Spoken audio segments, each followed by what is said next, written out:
Bismillahirrahmanirrahim. Merdeka! Saudara-saudara penduduk kota Surabaya.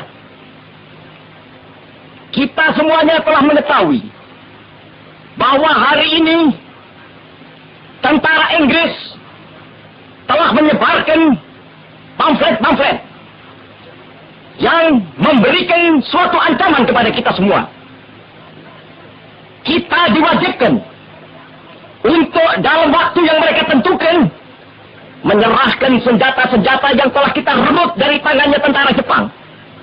Tetapi inilah jawaban kita. Selama banteng-banteng Indonesia masih mempunyai darah merah yang dapat membuat setarik kain putih, merah dan putih, maka selama itu tidak akan kita mau menyerah kepada siapapun juga. Allahu Akbar, Allahu Akbar, Allahu Akbar. Merdeka! Yang dinanti selama ratusan tahun itu akhirnya datang juga. 17 Agustus 1945, Indonesia menyatakan dirinya merdeka sebagai sebuah negara yang berdaulat.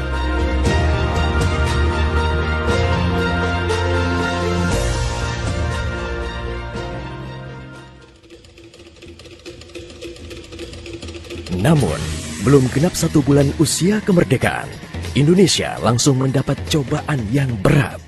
Tentara sekutu yang di dalamnya ada tentara Belanda mendarat di Jakarta dan kota-kota besar lainnya di Indonesia. Bung Karno dan Bung Hatta berupaya melakukan upaya diplomatik untuk mendorong tentara sekutu bekerja profesional, hanya mengurus tahanan saja dan tidak mengutak-ngatik status kemerdekaan Republik Indonesia. Namun, upaya itu tidak membuahkan hasil. Bung Karno galau. Ia menghitung jika sampai terjadi peperangan, secara matematis tidak akan mungkin bisa mengalahkan sekutu. Persenjataan mereka jauh lebih lengkap dan keahlian militernya lebih memadai. Atas saran Jenderal Besar Sudirman, Bung Karno diminta mengirim utusan khusus kepada Roisul Akbar Nahdlatul Ulama, Hadratul Syekh Kiai Haji Hashim As'ari di Pondok Pesantren Tebu Ireng, Jombang. Tujuannya meminta fatwa Kiai Hashim tentang hukumnya berjihad membela negara yang notabene bukan negara Islam seperti Indonesia. Kiai Hashim lantas memanggil Kiai Haji Wahab Hasbuloh dari Tambak Beras, Jombang. Kiai Wahab diminta mengumpulkan ketua-ketua NU se-Jawa dan Madura untuk membahas persoalan ini. Bukan hanya itu, Kiai Hashim juga meminta kiai-kiai utama NU melakukan sholat istikharah, salah satunya Kiai Abbas dari Buntet, Cirebon, Jawa Barat. 21 Oktober 1945, seluruh delegasi NU se-Jawa dan Madura telah berkumpul di kantor pusat Ansor di Jalan Bubutan, Surabaya. Kiai Hashim memimpin langsung pertemuan tersebut dan kemudian dilanjutkan oleh Kiai Wahab. Setelah melalui diskusi yang cukup panjang dan mendengarkan hasil istikharah para kiai utama NU, esok siangnya, tanggal 22 Oktober 1945, pertemuan menghasilkan 3 rumusan penting yang kemudian dikenal dengan istilah Resolusi Jihad NU. Pertama, setiap muslim, tua, muda, dan miskin sekalipun, wajib memerangi orang kafir yang merintangi kemerdekaan Indonesia. Kedua, pejuang yang mati dalam membela kemerdekaan Indonesia layak dianggap syuhada.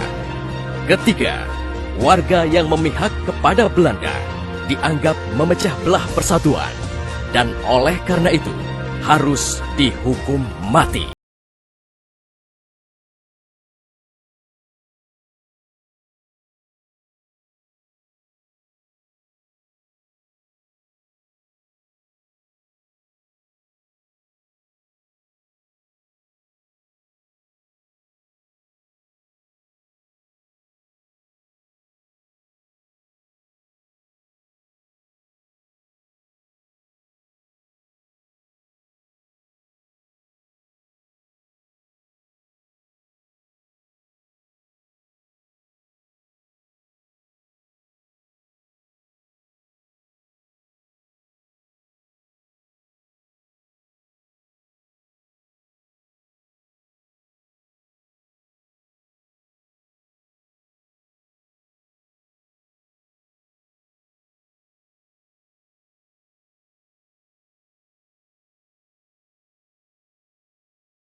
seorang pemuda bernama Sutomo atau yang dikenal dengan Bung Tomo sowan kepada Kiai Hashim.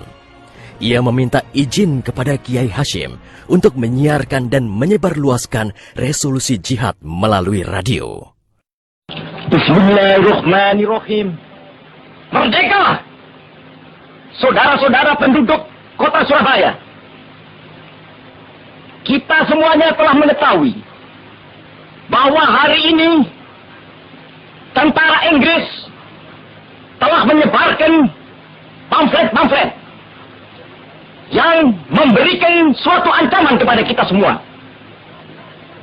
Kita diwajibkan untuk dalam waktu yang mereka tentukan menyerahkan senjata-senjata yang telah kita rebut dari tangannya tentara Jepang. Tetapi inilah jawaban kita. Selama banteng-banteng Indonesia masih mempunyai darah merah yang dapat membikin setarik kain putih, merah dan putih, maka selama itu tidak akan kita mau menyerah kepada siapapun juga. Allahu Akbar, Allahu Akbar, Allahu Akbar. Merdeka! Pertempuran 10 November membuat malu tentara Inggris. Target mereka menguasai Surabaya dalam waktu 3 hari tak terbukti.